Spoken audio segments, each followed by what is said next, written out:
¿Listo? Ya está, Tete. Ahí estamos. Bueno, Estamos. vamos a ver dentro de la unidad 12 el contrato de donación.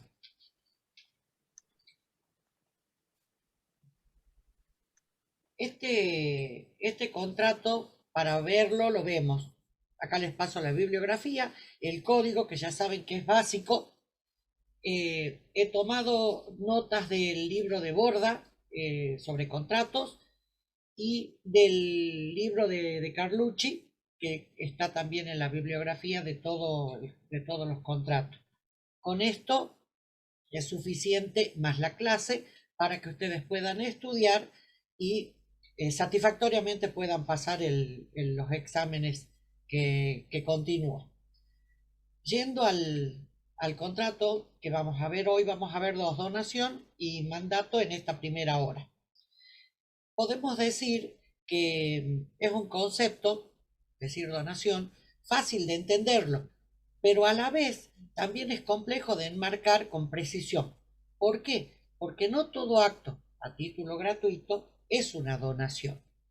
Así, por ejemplo, no lo son actos de última voluntad ni aquellas liberalidades hechas entre vivos que no se incluyan en el concepto jurídico de donación. Por ejemplo, un préstamo de uso de una cosa que no sea fungible. Veamos qué nos dice el código en el artículo 1542.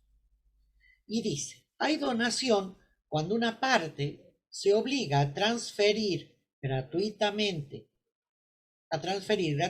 una cosa a otra y ésta lo acepta. Como vemos, el concepto no tiene muchas palabras, es muy claro, ¿sí? Entonces podemos decir, se obliga a transferir, esto ya lo hemos escuchado en otros contratos. Esto viene a reforzar el carácter consensual del contrato de donación. Cuando dice una cosa, ya también hemos visto, en este contrato solo las cosas pueden ser objeto de donación, ya que si se trata de un derecho, que ya vimos, ¿qué sería? Bien, sería una cesión y no donación. Decimos que es gratuita, es decir, no hay una contraprestación de la otra parte, aunque ésta se obligue, ¿sí?, a cumplir con un cargo. Esto no desvirtúa la esencia gratuita del contrato. También vamos a decir, ¿sí?, que es un acto entre vivos, ¿sí?, ya que las liberalidades de última voluntad tienen otro régimen legal, ¿sí? Esto se lo ve en sucesiones. También, por ejemplo, la promesa gratuita de bienes hechas con la condición de producir efectos post-mortem también tiene otro régimen. Esto de la donación que exija gratuidad, es decir, un animus donandi, es decir, sin recompensa pecuniaria. Entonces decimos que es un contrato que no se realiza con el objetivo de una contraprestación patrimonial. Podemos decir también que es formal y a veces esta formalidad es solemne absoluto. Esto también lo hemos visto en la primera parte cuando hemos visto cómo eran los contratos formales, no formales y dentro de los formales, solemnes absolutos o relativos. Esto a veces es solemne absoluto y ya vamos a ver en qué caso. Existen algunos negocios onerosos donde una parte da más de lo que recibe, ¿sí? Y donde se hace con este ánimo liberal, de liberalidad. Por ejemplo, cuando el comprador paga más de lo que vale la cosa. En estos casos, el código dispone que la forma del contrato se hace bajo las normas que rigen la donación. Ahora bien, si se trata de inmuebles, esto que les quede claro, si se trata de inmuebles, muebles registrables o rentas periódicas o vitalicias, se hace en escritura pública. Todas las liberalidades que no son donaciones, artículo 1543, se le aplican subsidiariamente las normas de la donación. Bueno, ya dijimos dentro de los caracteres, sí, que era unilateral, a título gratuito, formal, consensual, nominado, es irrevocable por la sola voluntad del donante, etc. Vamos a los elementos de este contrato. Consentimiento, el artículo 1545. Y acá se hace una diferencia en el consentimiento para donar y para recibir donaciones. La aceptación de esta oferta de donación puede ser expresa, ¿sí?, cuando se hace a través de la escritura pública, o tácita cuando se recibe la cosa. Tanto la oferta de donación y la aceptación deben producirse en vida del donante y donatario. Las donaciones pueden hacerse tanto a persona humana como a persona jurídica. De la capacidad, ¿qué podemos decir? Que para donar se requiere, ¿sí?, capacidad para disponer de los bienes, y para aceptar donaciones basta con ser capaz, porque si es incapaz, la aceptación la hará el representante legal. Aquí recordamos lo visto en capacidad e incapacidad, creo que está en la que viene. No, que vimos en la unidad 2, ¿se acuerdan cuando vimos persona? Que vimos capacidad, cuál es el régimen, etcétera. Así que estaría bueno que vuelvan a esa unidad y puedan leerlo para poder aplicarlo en el contrato. Solo damos algún ejemplo de, por ejemplo, los menores. No pueden donar sus bienes. Recordarán que esto ya lo habíamos dicho, salvo aquellos bienes que fueran producto del ejercicio de su profesión con título habilitante. Los cónyuges, ¿sí?, durante el matrimonio, si han optado por el régimen de comunidad de bienes, ¿sí?, tampoco se pueden hacer donaciones. Estos son algunos de los ejemplos. Entonces, para hacer donaciones, vamos a afirmar que se requiere, sí, un poder especial. La capacidad de ambas partes dijimos que debe estar al momento en que el donante recibe la aceptación del donatario. Caso contrario, caduca la oferta de pleno derecho. Artículo 976. Vamos al objeto, artículo 1551. Ya habíamos dicho que se desprende del concepto que debe ser cosa corporal determinada, propia del donante, ¿sí?, y no constituir todos los bienes presentes de una persona, salvo que se haga la reserva de usufructo y dona todos los bienes, o cuando, ¿sí?, tiene una reserva de otros que le puedan quedar, como para poder tener esta generosidad o esta liberalidad con alguna persona. Esto es porque la ley protege al donante pródigo, al despilfarrador, ¿sí? Y también el código establece que tanto la donación de bienes futuros y de cosa ajena es nula. Para redondear el tema de forma, que dijimos artículos 1552 y 1553, vamos a agregar que esto de pedir que sea a través de escritura no solo es para la seguridad y para la prueba, sino también es proteger al donante, ¿sí?, que no sea esta donación producto de un acto irreflexivo y perjudicial para su vida o para su patrimonio.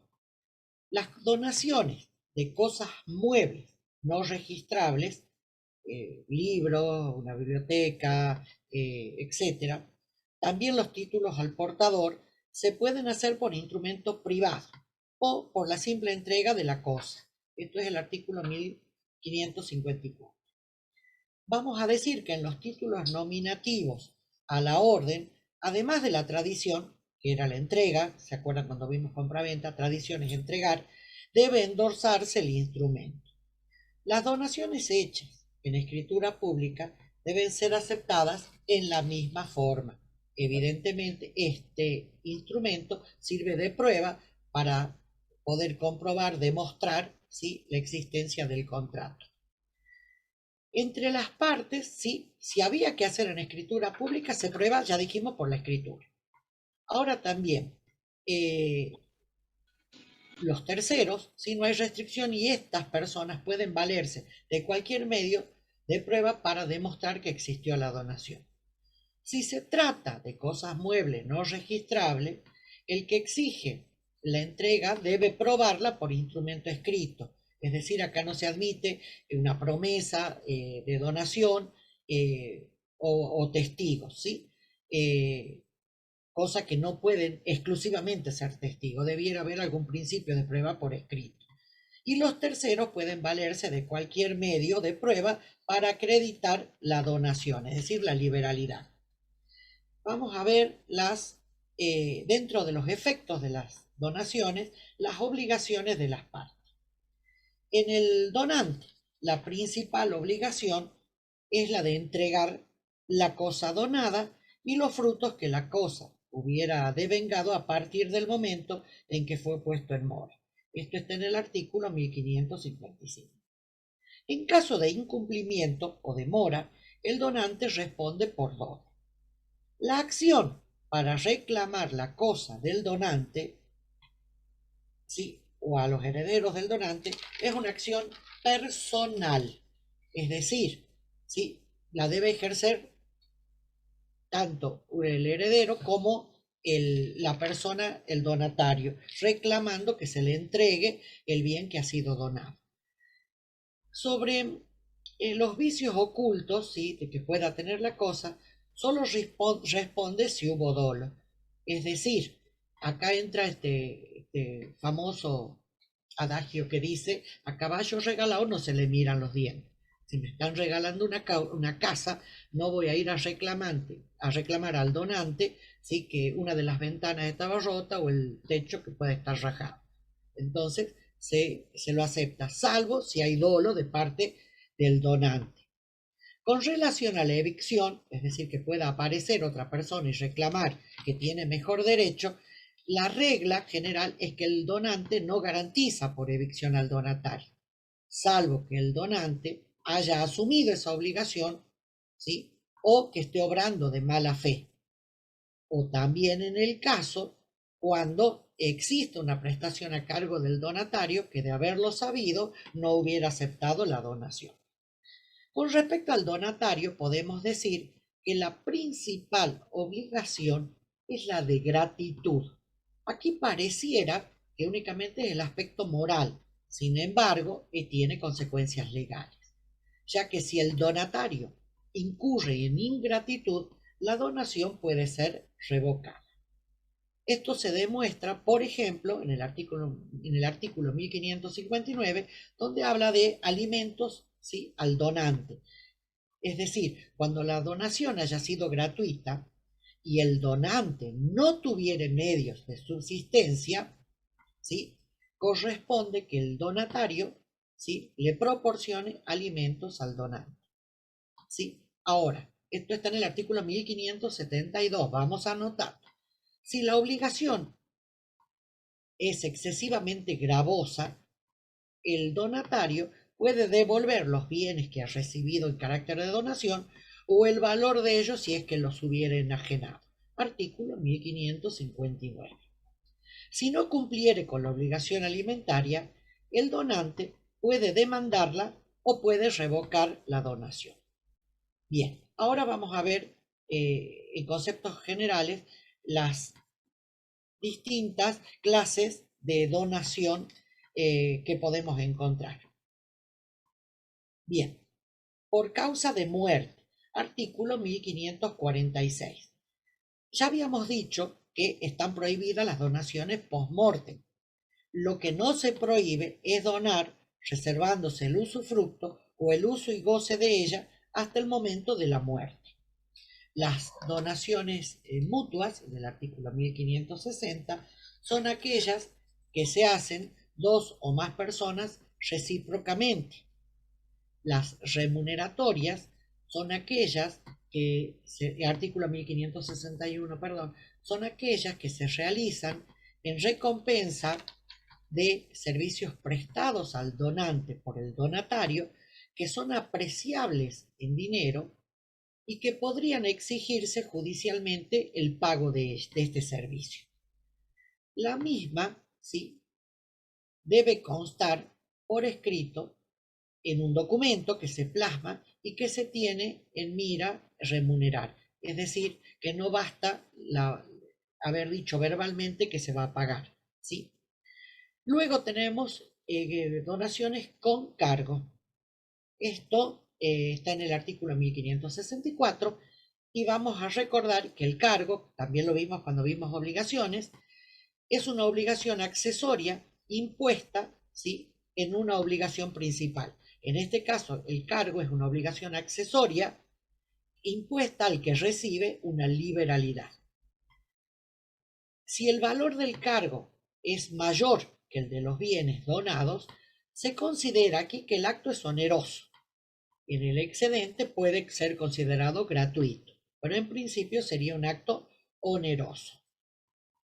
Si el donatario no cumple con el cargo, ¿qué se puede hacer? Bueno, dos cosas. Puede ser demandado por incumplimiento de este cargo, o se le puede revocar la donación, ¿sí?, y el bien volvería al patrimonio del donante. A título de ejemplo, les cuento que la casa nuestra sede en la calle Otero, la casa donde está posgrado, es una donación que se hizo a la Facultad de Ciencias Económicas, de tal forma que allí funcionaba hace muchos años la Casa de la Cultura. Nos demandaron, digo nos como perteneciente a la facultad, ¿sí?, para esto de incumplimiento del cargo, que era mantenerlo únicamente y exclusivamente para uso de la Facultad de Ciencias Económicas. Así que tuvimos que volver, llevamos la biblioteca y todo para no perder la donación. Pero los herederos estaban muy pendientes de que se cumpliera con todo en este tema de la donación. Así que, bien. Ustedes pueden, al momento de estudiar, van a encontrar en los libros que dice donaciones inoficiosas. Ahí tienen el artículo 1565. ¿Sí?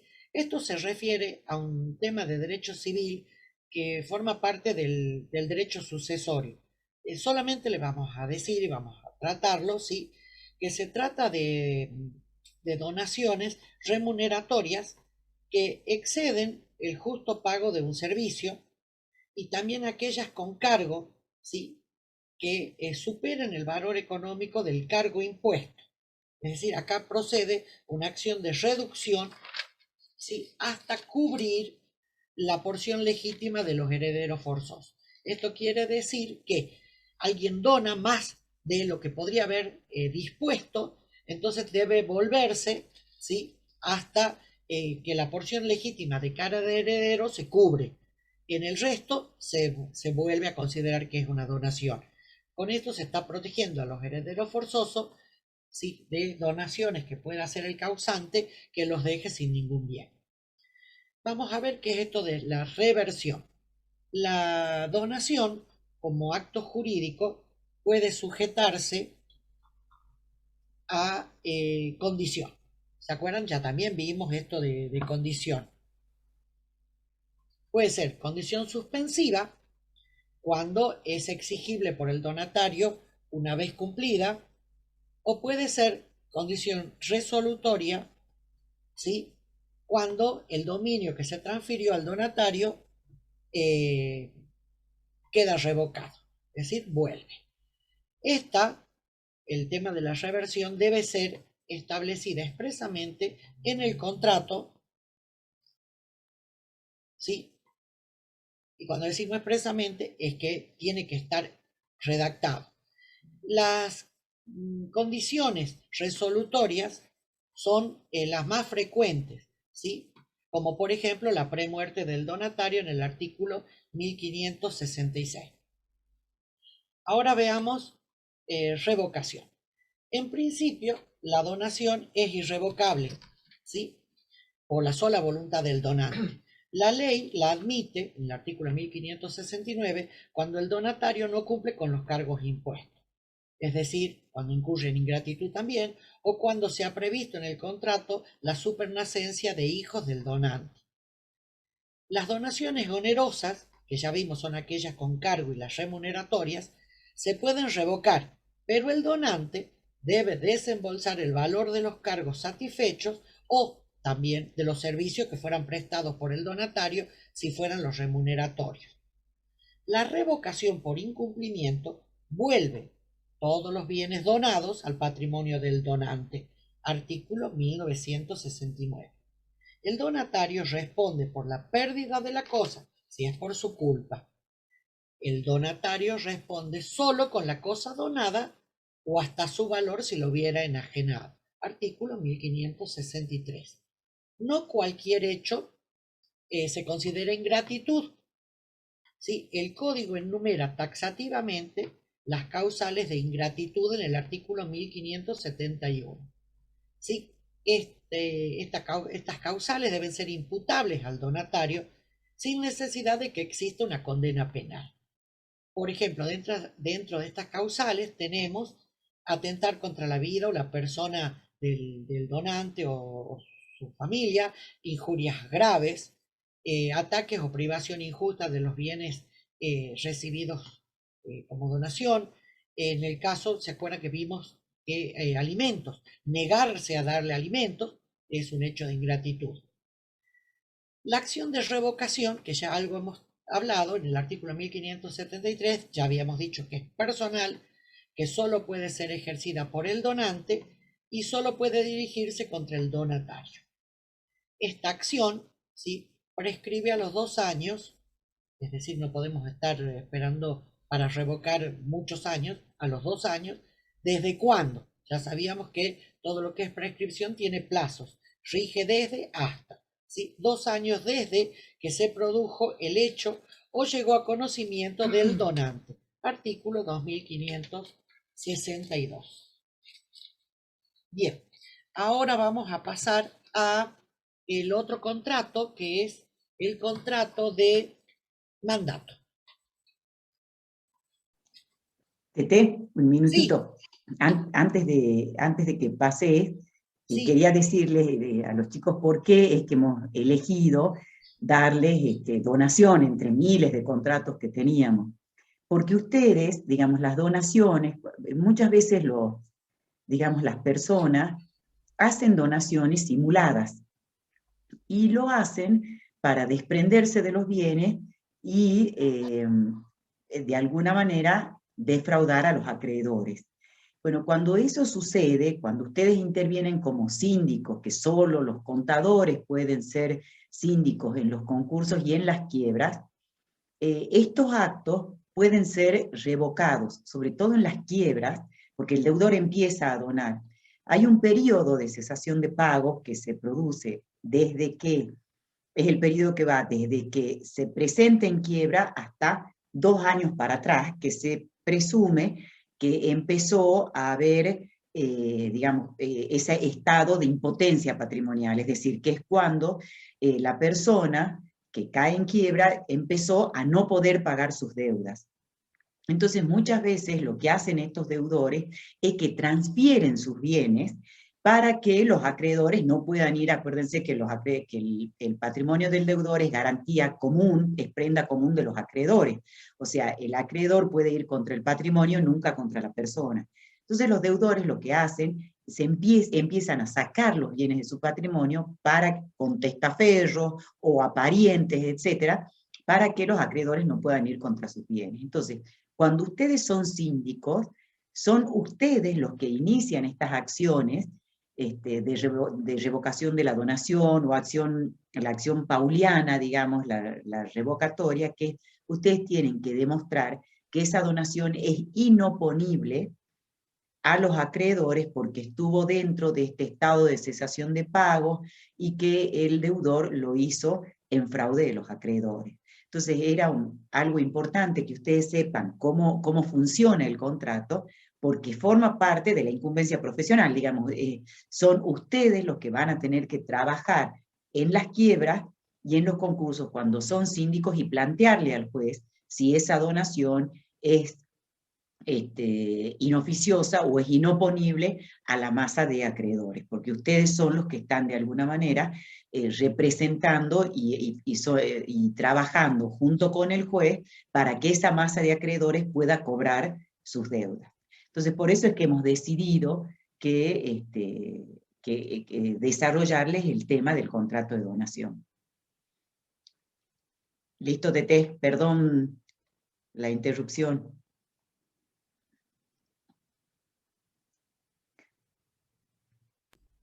ahí estamos. Sí, ahí está, ahí estamos. ¿Está perfecto ahí? Ahí, perfecto. Bueno, este es el segundo contrato que me toca para el día de hoy.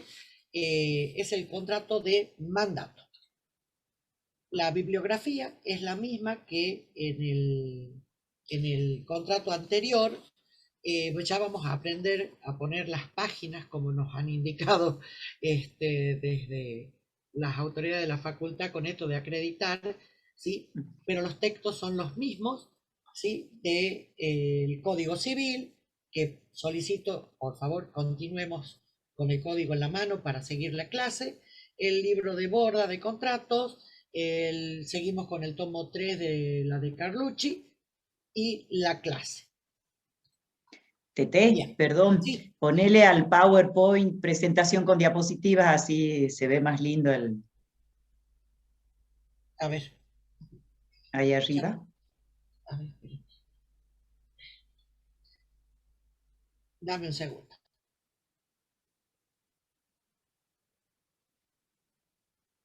Ahí arriba en el menú tenés archivo, inicio, insertar, presentación con diapositivas.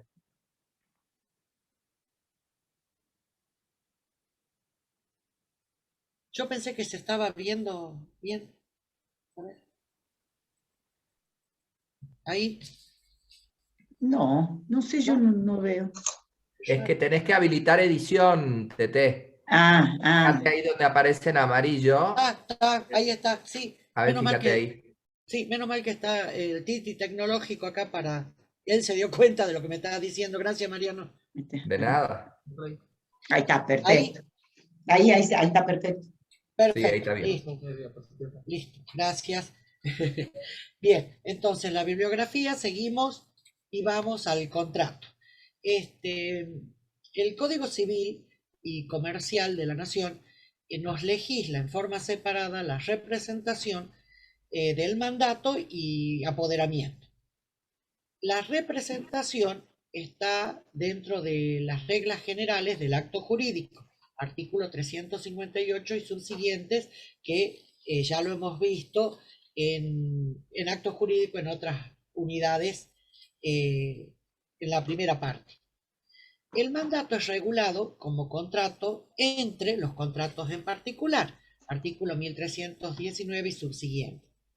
Después, o sea, a continuación, ustedes podrán ver en el código que se regula la consignación y también el corretaje.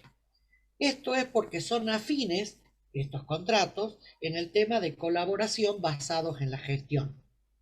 Sea mandato con o sin representación, el código considera como única representación verdadera y propia la que requiere la contemplatio domini. Esto significa, anoten, contemplatio domini, ya es una palabra más que le aportamos a nuestro léxico. Esto significa que tanto el representante como para el tercero con quien celebra el acto jurídico, ¿sí? El asunto de que se trate, no es del representante, sino de aquel a quien éste representa, por quien éste actúa. Es decir, esta contemplatio domine puede ser expresa o tácita. Es expresa, ¿sí? Cuando manifiesta, ¿sí? El representante manifiesta, dice que actúa en nombre de otro. En el segundo, cuando es tácito, ¿sí? Acá surge de las circunstancias del caso por hechos fehacientes o demostrables. Dicho esto, vamos al concepto. En el artículo 1319 nos dice, hay contrato de mandato cuando una parte se obliga a realizar uno o más actos jurídicos en interés de otra. Ahí se fue una S, es otra nada más. Sí, bien, vamos a decir que quien se obliga a realizar los actos, le vamos a decir mandatario. Quien encomienda el acto es el mandante. Esta actuación, ¿sí? Dijimos que se pueden hacer de dos maneras, ¿sí? Y el tercero sabe cuándo, o sea que se vincula con el mandante, y si no es con representación, ¿sí? Es directamente con el mandatario. Ahí tenemos artículo 1320. La otra forma del mandato, que es sin representación, aquel mandatario está actuando en nombre propio. pero en interés del mandante. Este último, el mandante, no queda obligado directamente respecto del tercero, ni este respecto del mandante. La representación, vamos a decir, que es un medio para la celebración de un acto jurídico, que puede originarse en la ley, o sea, la ley lo dice, que requiere esa representación, o estipula o designa el representante, en la voluntad de quien la otorga, o puede resultar de un régimen orgánico propio de las personas jurídicas. Artículo 358. Vamos a decir que esta representación es la actuación de una persona en interés de otra, a la cual sustituye en uno o más actos jurídicos y se la admite o es impuesta, según el caso, por razones de interés general. La representación voluntaria puede otorgarse mediante un contrato de mandato, aunque vamos a aclarar que no todo mandato confiere representación. Como regla, vamos a decir que los actos jurídicos entre vivos pueden celebrarse por medio de un representante. Artículo 358. Salvo aquellos que la ley exige que sean realizados en forma personal por el titular del derecho. Vamos a poner como ejemplo el testar, ¿sí? Y vamos a poner como otro ejemplo el matrimonio. Artículo 418 y 422, ¿sí? Y decimos que esto tiene que ser celebrado sí o sí de manera personal. El código regula diversos aspectos de la representación, los tipos, los alcances, la forma de extinción, las obligaciones, etc. Gran parte de esto ya lo hemos visto en la primera parte, en la unidad 4, ¿sí? de esta asignatura. Vamos a los caracteres. Vamos a decir que el contrato de mandato es bilateral, generalmente es no formal, se presume siempre oneroso, salvo que se estipule que sea gratuito, artículo 1322, es no formal, salvo que sea exigido por el acto que sea de determinada forma. Vamos a los elementos del contrato. Sujetos. Puede ser persona humana, artículo 22 y siguientes, puede ser persona jurídica, artículo 141 y siguientes, y la ley de 19.550. Ambos, es decir, ambas personas, tanto las humanas como las personas jurídicas, pueden ser mandantes y mandatarias a la vez, ¿sí? Pueden tener cualquiera de las dos partes del contrato. Las jurídicas, solo para el cumplimiento de su objeto y fines de su creación. Y si fueran mandante, aquí el mandato debe ser otorgado por quien tenga la representación legal de la persona jurídica. Artículo 158. El mandato puede ser dado de modo expreso o tácito. Generalmente se hace de manera expresa, ¿sí? Ya que se está otorgando el apoderamiento y este debe ser aceptado. Normalmente la aceptación en forma tácita, es decir, mediante el ejercicio de las facultades recibidas, es decir, lo que me dicen en el mandato que haga, lo cumplo. El mandato tácito, ¿sí?, se da cuando una persona sabe que alguien está haciendo algo en su interés y no lo impide, es decir, no le dice que no lo haga, no lo intima a que cese, ¿sí?, y permite que siga haciéndolo. Vamos a la capacidad. Si es mandante, es decir, quien otorga el mandato, ¿sí?, si el mandato tiene por objeto actos de administración, aquí se va a requerir la capacidad para administrar bienes. Mal puedo otorgar mandato a alguien que no tenga capacidad para administrar su propio bien. Y si fueran actos de disposición, se requiere capacidad para disponer. En cambio, en el mandatario, artículo 1323, ¿no? Si el mandato se otorga a un incapaz, por ejemplo, puede ser un menor, esto no afecta la validez de los actos que el mandatario celebre con el tercero. Digamos, es poco probable, sí, que pueda darse estos casos de que sea un menor o que sea un incapaz, ¿sí?, pero puede darse en actos jurídicos simples. Esto porque se permite Y es por el simple hecho que el mandatario, cuando obra con representación, ya habíamos dicho, lo hace en nombre del mandato, no en su nombre propio. Por lo tanto, el acto se reputa como si hubiera sido realizado por quien debe tener la capacidad exigida por la ley para el acto del cual se trata. El mandatario, si no puede ser demandado, en este caso por incumplimiento de las obligaciones o por rendición de cuentas, y puede oponer, llegado el caso, la nulidad del contrato. O sea, cuando el poder se otorgó a favor de un incapaz, el mandante está obligado por todos los efectos de la ejecución del mandato, tanto respecto del mandatario como de los terceros con los cuales éste hubiera contratado. Es decir, la ley autoriza a personas capaces a valerse de un mandatario incapaz, pero a su propio riesgo. Vamos a ver ahora el objeto, artículo 1003 y subsiguiente. Vamos a decir que el objeto de este contrato es uno o más actos jurídicos, no cualquier acto, actos jurídicos. Acá vamos a recordar, pueden buscarlo si quieren en el código, artículo 259, cuáles eran los actos jurídicos. Recuerden la clase, eran los actos voluntarios, lícitos, que tienen por fin inmediato la adquisición, modificación o extinción de relaciones o situaciones jurídicas. Volvemos a repetir, el objeto son actos jurídicos. No se contempla en el objeto la realización de actos materiales, ya que la realización de actos materiales se rigen por otros contratos contemplados en el código, como por ejemplo contrato de servicio, de obra o un contrato de trabajo. Por ejemplo, si fuera un mandato, ¿sí? Que otorgan a un abogado para un juicio, ¿sí? Normalmente podría ser que nos otorgan un poder especial para representarlo al mandante en los tribunales por un juicio que pueda tener. También puede ser para representarlo en todos los actos, en todos los juicios, realizar trámites administrativos, etcétera, etcétera, a lo que llamamos un poder general. Estos poderes los otorgan los notarios, los escribanos. También puede ser un poder otorgado para administrar determinados bienes, para disponer, o sea, vender esos bienes, etcétera.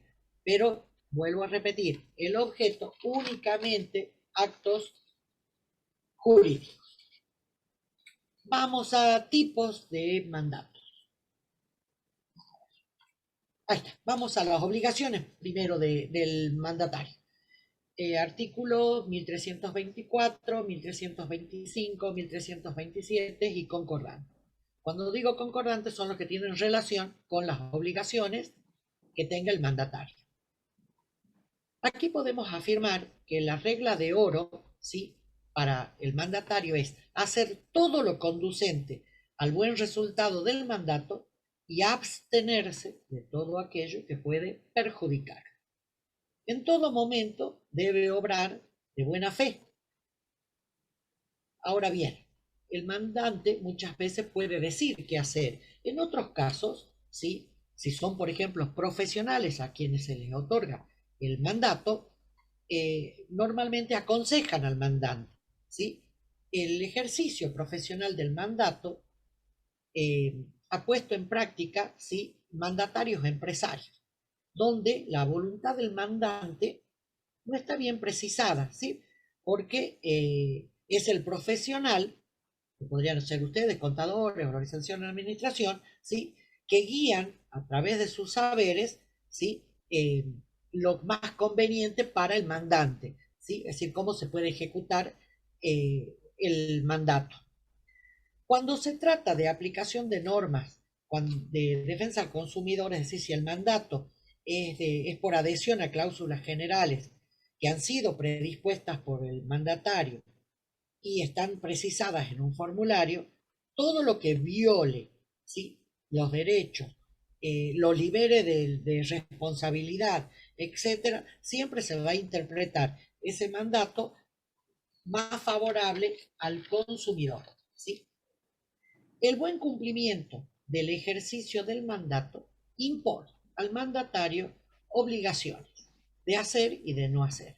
Por ejemplo, empeño en el ejercicio, ¿sí? Es decir, en cumplir las instrucciones dadas por el mandante.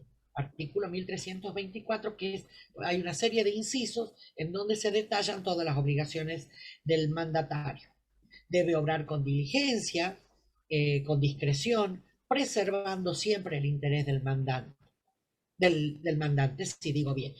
Si surgen hechos sobrevinientes que aconsejan que el mandatario se aparte de las instrucciones que ha recibido, debe darle aviso de inmediato al mandante, pidiéndole ya sea o nuevas instrucciones o que le ratifique, ¿sí?, las que ha recibido. También tiene la obligación de informar al mandante de todo conflicto de intereses que pudieran ocasionar o que pudieran causar la revocación del mandato.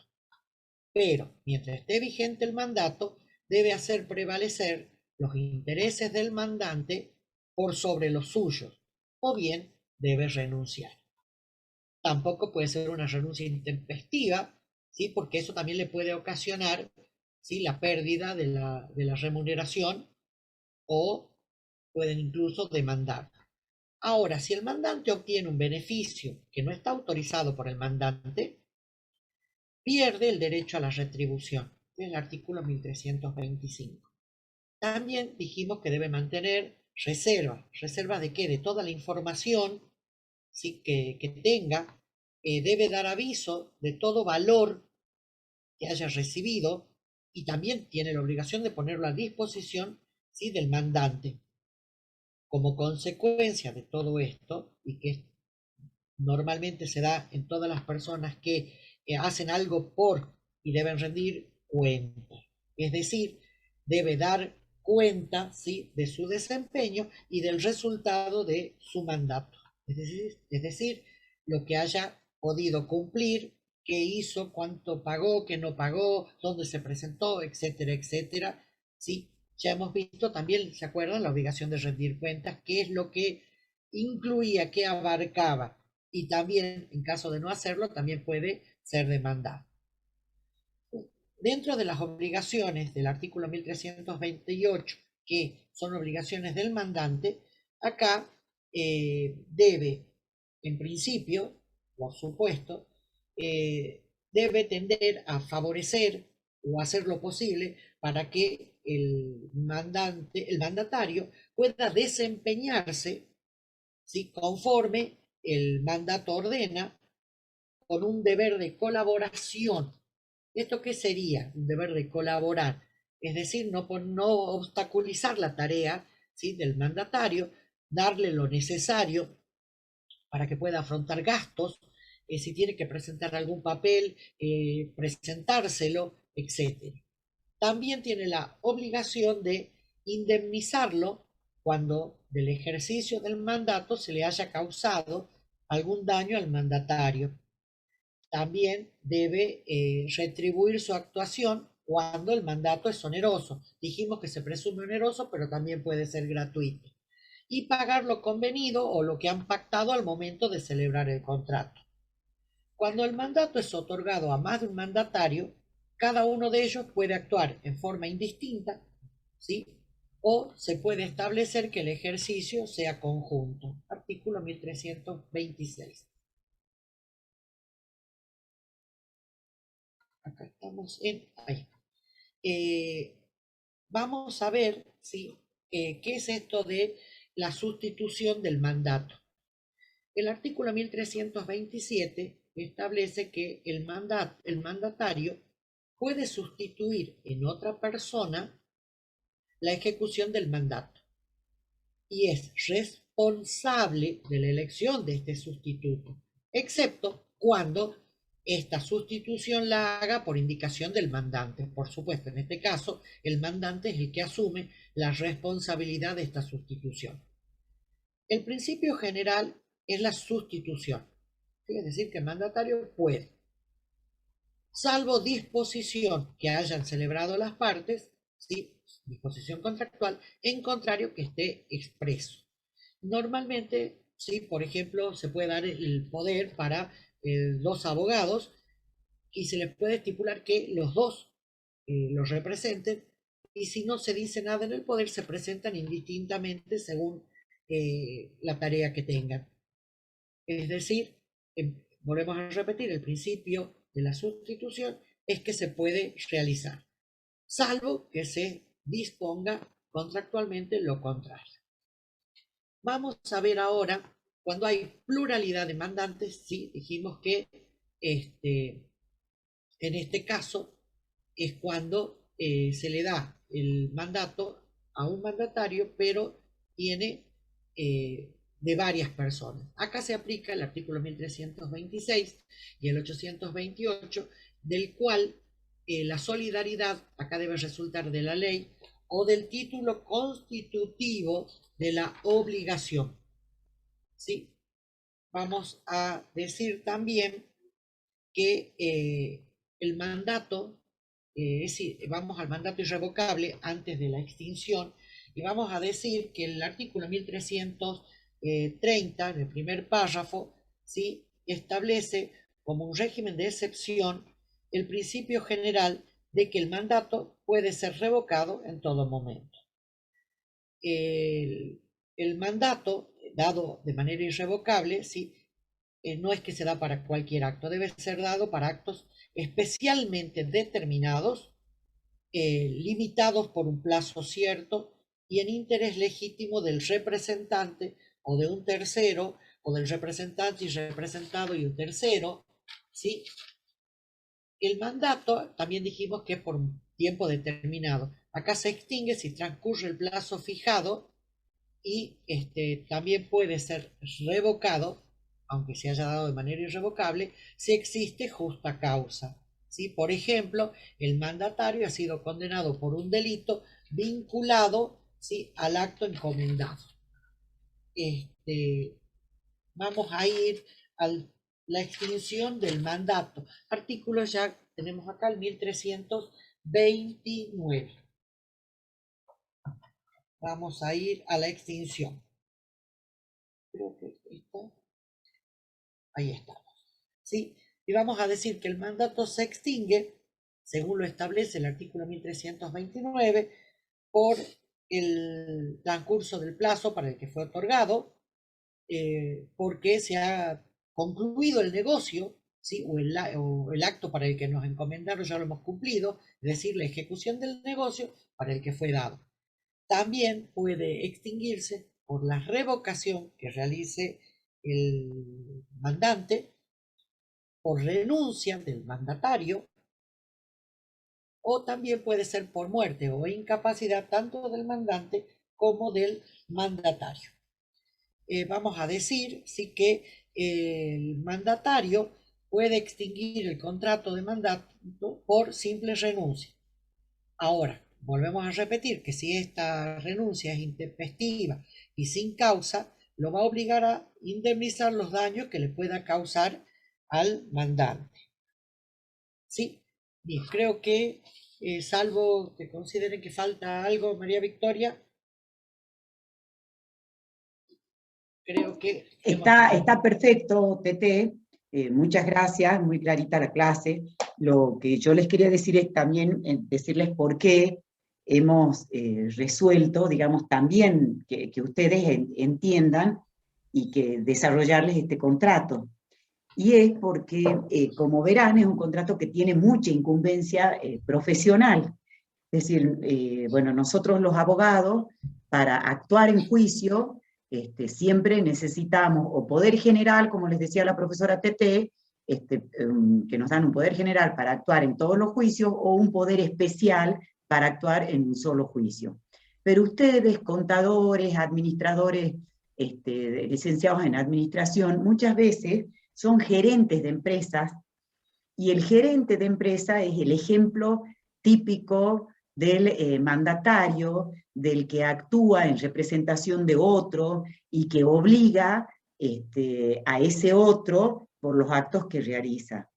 Es decir, precisamente nuestras profesiones la de contador y la de administrador, son de las que más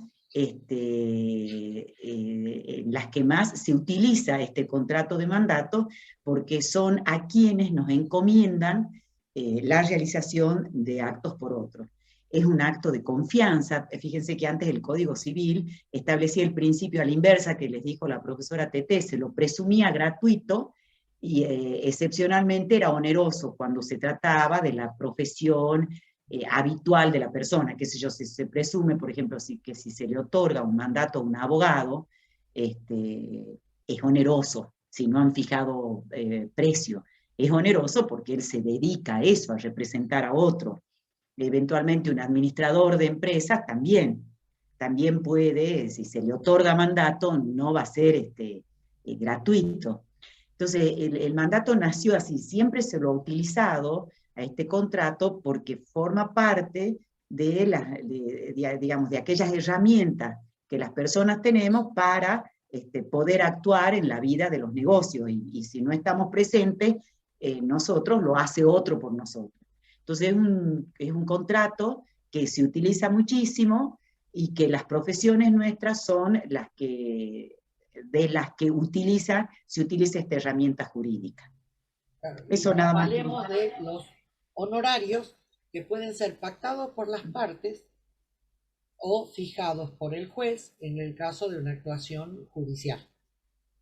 Sí, otra cosita les quería decir, hay algo que no me acuerdo si lo dijiste, Tete, es en que cuándo se otorga un poder general y cuándo un poder especial, es decir, para que ellos discriminen entre actos que hacen de administración, actos jurídicos de administración y actos jurídicos de disposición.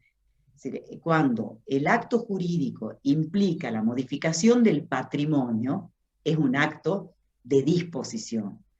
Cuando el acto jurídico persigue el mantenimiento del patrimonio, es un acto de administración.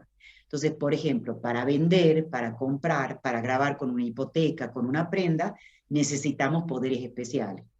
Para, por ejemplo, digamos, un gerente de una empresa, para pagarle los sueldos a los empleados, no necesitaría un poder especial porque forma parte de la administración del negocio. ¿Entienden? O sea, los actos para dar en locación un bien, etcétera, son actos de administración. No modifican el patrimonio. Cuando un acto jurídico modifica el patrimonio, cuando sale el acto, cuando el bien sale del patrimonio, cuando hay una modificación, o sea, o sale o ingresa. Entonces, el poder va a ser general o va a ser especial según el o los actos jurídicos que se estén encomendando. Si son actos de administración, el poder es general. Pero si son actos de disposición, requieren de un poder especial. Tete, no sé si querés decimos algo más o ya le pasamos a Mariano. Creo que con esto es suficiente. Convendría, aconsejo, que vuelvan a escuchar la clase donde vimos actos jurídicos, porque ahí la cátedra, los que vimos las unidades, hemos tratado ya el tema de la representación, del poder de instrumentos públicos, instrumentos privados, eso ya está. O sea que para refrescarla podrían o van al código o directamente pueden escuchar las clases que están en el canal de YouTube. Claro. Bueno, muchas gracias, Tete. Marianito. Gracias a ustedes. Te pasamos la palabra. Bueno, gracias. Buenas noches nuevamente. Bueno, vamos a ver 3 contratos. Contrato de consignación, suministro y fianza, si alcanza el tiempo. A ver, voy a compartir. A ver. ¿Ahí se ve? Perfecto. A ver, espérate que lo hago. Sí, se ve, Mariano. Al principio. A ver. Ahí está. Bueno, vamos a ver estos 3 contratos. Vamos a empezar por suministro, que es un contrato muy importante, muy cotidiano, se ve mucho en cualquier ciudad, chica o grande. Es un contrato que se habitúa entre comercios, ¿no es cierto? O sea, todo comercio, toda empresa, toda actividad industrial o comercial precisa de ciertos proveedores para poder abastecerse.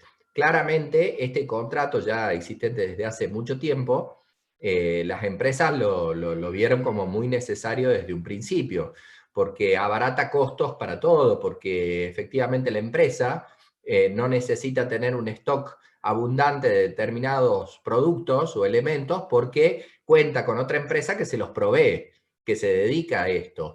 Entonces, yo no necesito como empresa tener especialistas en producciones de cada, por ejemplo, si yo soy una empresa fabricante de vehículos, ¿no es cierto? Si soy Renault, Volkswagen o Ford, yo no necesito tener empleados o personal que desarrolle cada uno de los elementos que componen el vehículo, sino que por el contrario voy a contratar a algunos para que hagan las gomas, ¿no es cierto? Otros que hagan las llantas, otros que hagan la suspensión, los amortiguadores, la caja de cambio, y así sucesivamente con cada uno de los elementos que componen el vehículo.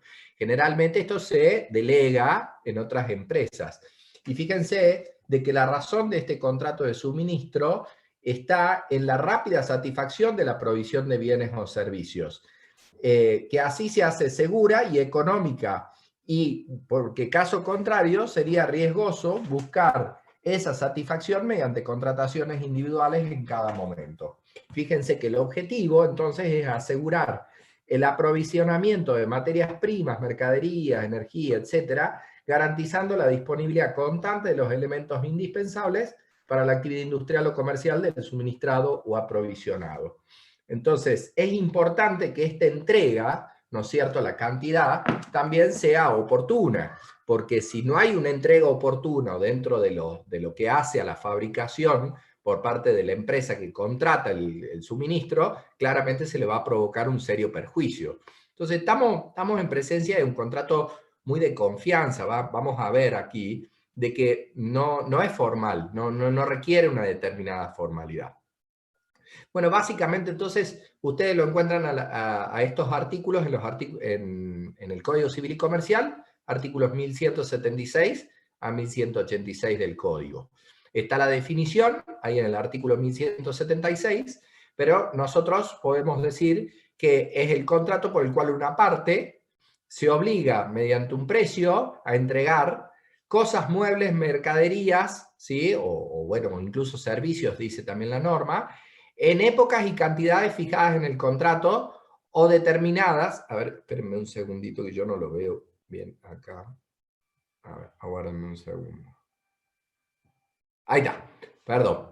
En épocas y cantidades fijadas en el contrato o determinadas por el suministrado de acuerdo con sus necesidades.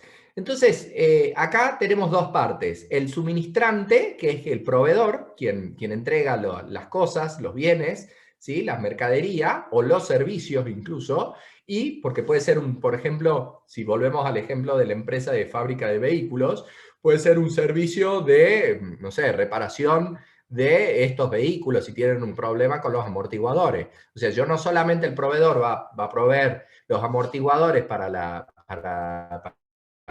estos vehículos, para estos autos, sino también el servicio de reparación o de asistencia ante eventuales perjuicios, cuando venga el reclamo contra la fabricante o la concesionaria. Entonces, tenemos un suministrante, que es el proveedor, y tenemos un suministrado, que es quien paga un precio por ese servicio, por ese contrato de suministro, ¿sí? Y claramente el contrato irá por un plazo determinado a establecer por las partes, pero lo más importante acá no solamente es el plazo, sino las necesidades que hay que cubrir por parte del suministrado. Y acá va a variar. Evidentemente, distintas empresas tendrán distintas necesidades, ¿no es cierto? No podemos comparar, por ejemplo, si yo soy una empresa de panes, por ejemplo, Lactal, ¿sí? Bueno, o Fargo, ¿sí? No es lo mismo si yo le tengo que llevar el pan al almacén de la esquina, ¿sí?, o al supermercado mayorista que existe en esa misma ciudad. Claramente, las necesidades van a ser distintas. Los caracteres, bueno, es un contrato nominado, ¿sí? Es típico, porque está regulado y tiene un nombre, se conforma por el previo consenso de ambas partes, por un previo acuerdo. Es oneroso porque el suministrado paga un precio, por ello ya vamos a ver. Es bilateral porque genera obligaciones para ambas partes. No formal, ya les adelanté, porque no necesariamente tiene que estar previsto por escrito. Es más, la práctica generalmente aconseja a esta rapidez en los negocios de que sea verbal, ¿sí? Conmutativo, porque ambas partes ya conocen de antemano cuáles van a ser sus obligaciones, y lo más importante, lo que más caracteriza a este tipo de contratos, que es de confianza, es la duración o de ejecución continuada. O sea, es raro, les diría que casi imposible, ver un suministro aislado de única vez. Generalmente es durante un plazo. Incluso cuando estamos a prueba, nos estamos conociendo, generalmente se hace por un plazo breve, y bueno, y si andamos bien, después lo haremos por un plazo mayor. Ahí tenemos los plazos máximos de 20 o de 10 años, según si son frutos o productos del suelo o del subsuelo con o sin proceso de elaboración. Y 10 años como plazo máximo en el resto de los casos. Bueno, las cantidades a entregar van a depender de lo convenido por las partes según el periodo determinado, eso ya lo vimos. Caso contrario, según las necesidades del suministrado. Está claro esto. Es importante, y lo establece el código, cuando les habla de los avisos, ¿sí? Fíjense, el 1179 les dice, si las cantidades a entregar en cada periodo u oportunidad pueden variarse, cada parte debe dar aviso a la otra de la modificación en sus necesidades de recepción o posibilidades de entrega en la forma y oportunidades que pacten. Claro, esto es importante porque no necesariamente el contrato de suministro se va a mantener constante. A veces las necesidades van a variar. Y si no, fíjense lo que pasó en pandemia el año pasado. Ciertamente algunos mercados, algunos negocios se vieron muy resentidos, diríamos que la mayoría, y otros, quizás por ahí los delivery o el alcohol en gel o no sé, los hisopos para contratar el PCR y así, o los barbijos, ni qué hablar, mencionó un semejante negocio de barbijos. Evidentemente las necesidades fueron en algunos casos en disminución y en otros en mayoría. Entonces es importante dar aviso al suministrante para decirle, che, bájame acá la producción o tráeme más porque la verdad que el mercado lo está pidiendo.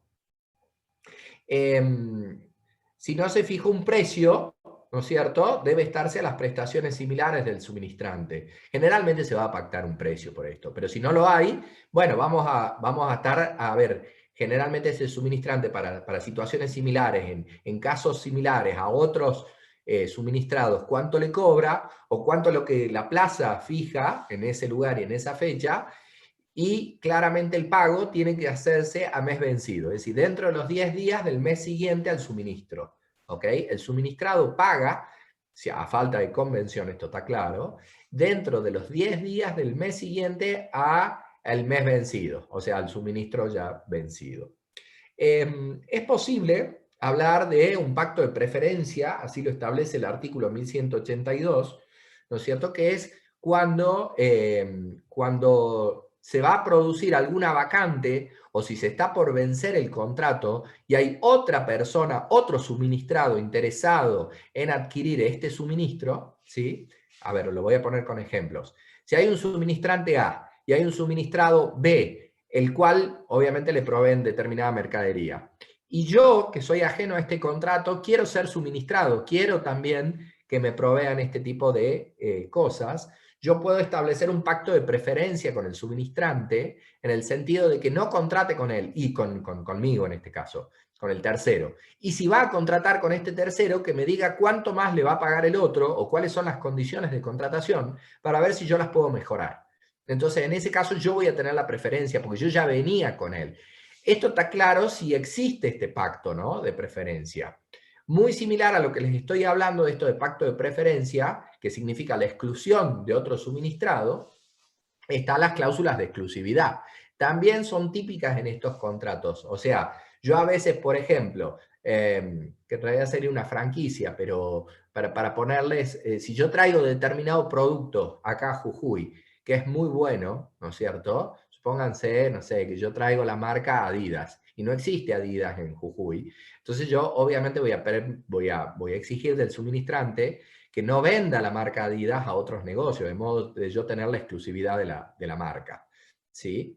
Bueno, eso en lo que respecta a la preferencia y a la exclusividad. Esta exclusividad puede ser por región, o sea, yo puedo tener Adidas acá en Jujuy, Salta, Tucumán, solo Jujuy, o por producto, ¿sí? Yo puedo vender solamente zapatillas Adidas y no el resto de la mercadería, ¿sí? O por periodos, por 1 año, por 6 meses, por 2 años, y luego se acaba esta exclusividad o preferencia.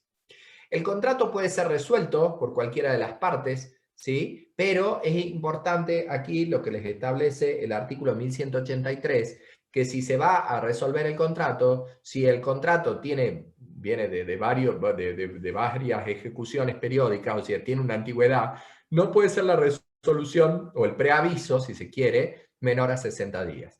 ¿Esto qué quiere decir? Si yo soy el suministrado y voy a resolver el contrato, tengo que avisarle al proveedor que yo ya no voy a querer más que me provea. Yo no quiero más que me entregue la mercadería, pero tengo que darle un preaviso de 60 días mínimo, ¿sí? Para que él pueda organizarse, ¿sí? Para ver qué hacer con toda la mercadería que me venía dando a mí. Esto es obligatorio. Durante esos 60 días hay contrato vigente y yo tengo que pagar la mercadería por esos 60 días. Incluso la jurisprudencia, porque en estos contratos de distribución, agencia, concesión, que son contratos similares a los cuales le estoy hablando, donde en rigor de verdad hay una vinculación de varios años, ¿no es cierto?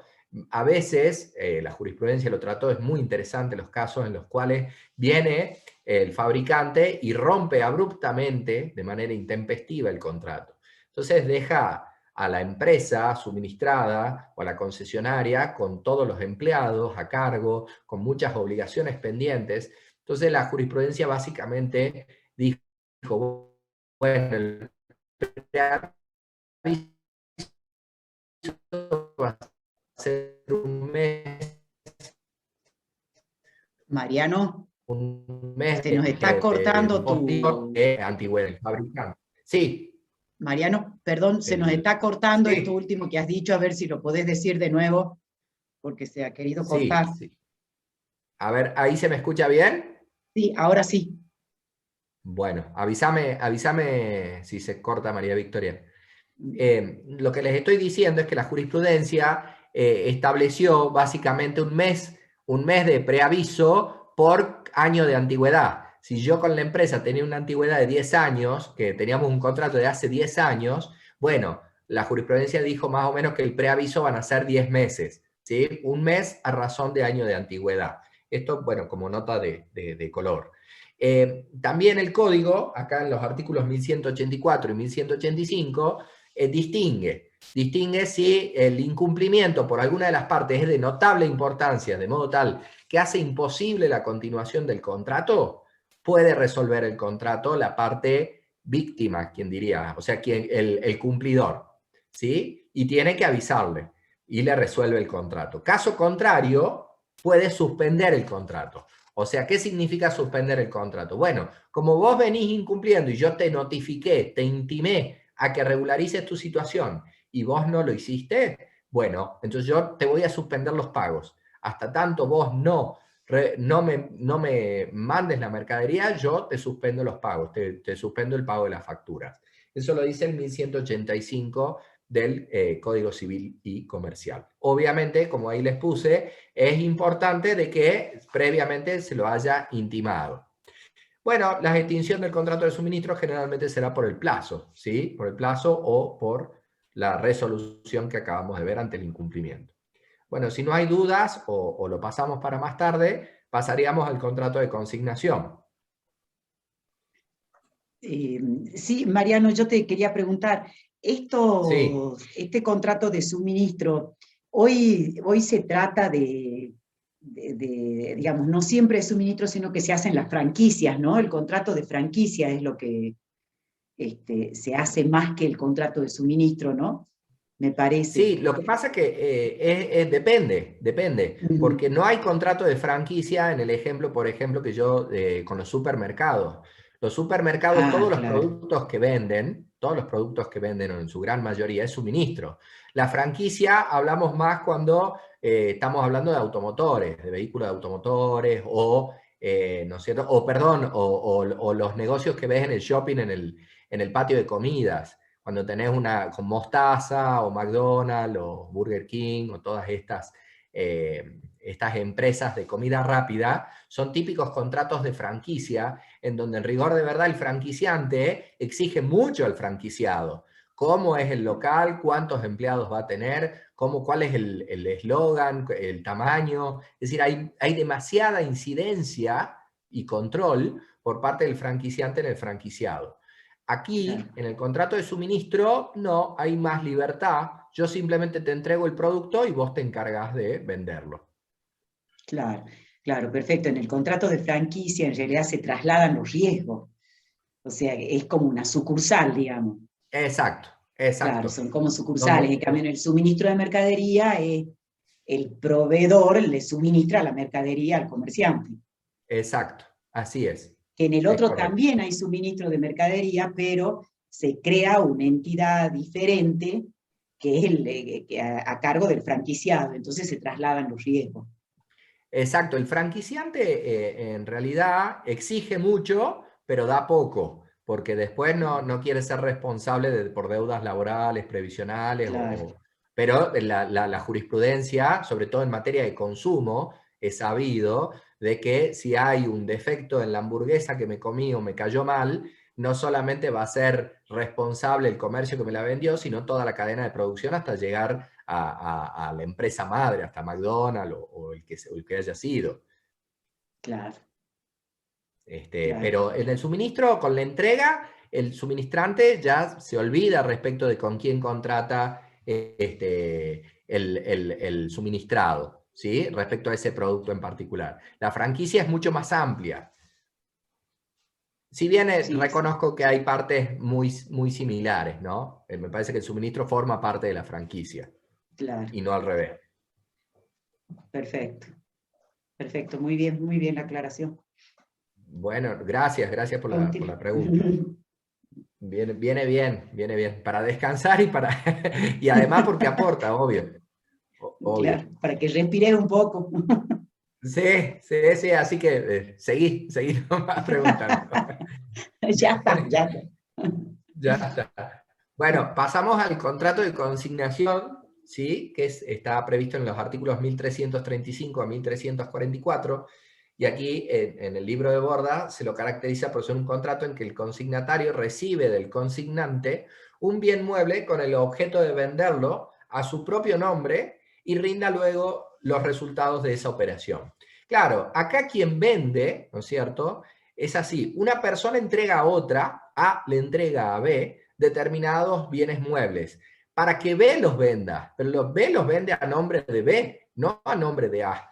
Con lo cual, si prestaron atención a la clase de la doctora Sala Soler cuando les habló de mandato, que es una variante del mandato, es un mandato sin representación. Es decir, que acá el consignatario no invoca el nombre del consignante, para nada. Los negocios los hace el consignatario. ¿Sí? El consignante lo que hace es le provee los bienes muebles o determinados bienes para que los venda y después que le rinda cuentas. Básicamente este es el contrato, ¿sí? Y es indivisible y dura hasta que el negocio esté concluido, ¿sí? Es decir, supongamos que yo le digo a la doctora González de Prada, tengo 10 computadoras, vendémelas, pero la doctora González de Prada venderá estas computadoras en nombre de ella, ¿sí? Y yo le diré, bueno, cobrame por cada computadora 20, 30 mil pesos cada una de ellas y después me trae el resultado. Típico contrato de consignación. Ahora, si la doctora González de Prada, porque esto lo hemos pactado, si vos lo vendes más de este precio, listo, eso forma parte de tu comisión. O no, o podemos decir, el 10% de cada computadora que vendas, yo te lo pago en concepto de comisión, ¿sí? Lo que es importante acá a tener en cuenta son los efectos, ¿sí? El consignatario está obligado hacia los terceros con quienes contrata, pero no hay acción directa entre el consignante y el tercero y viceversa.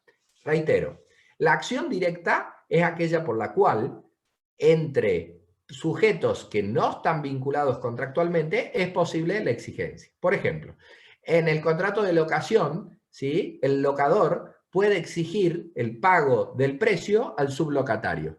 O sea, yo le alquilo a la doctora González de Prada el departamento por 10 mil pesos. La doctora González de Prada lo subcontrata a la doctora Sala Soler por el mismo precio. Yo no tengo contrato con la doctora Sala Soler. Sin embargo, hay una acción directa porque el código me lo otorga, la ley me otorga una acción directa para que yo pueda exigirle directamente a la doctora Sala Soler el pago del alquiler.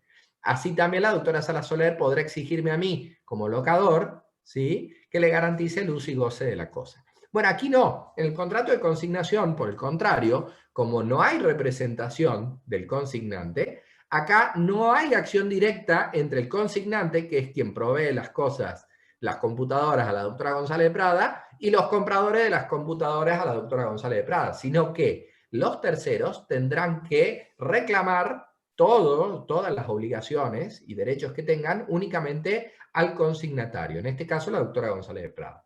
¿Tá? Entonces, no hay vínculo contractual alguno entre el consignante y los terceros.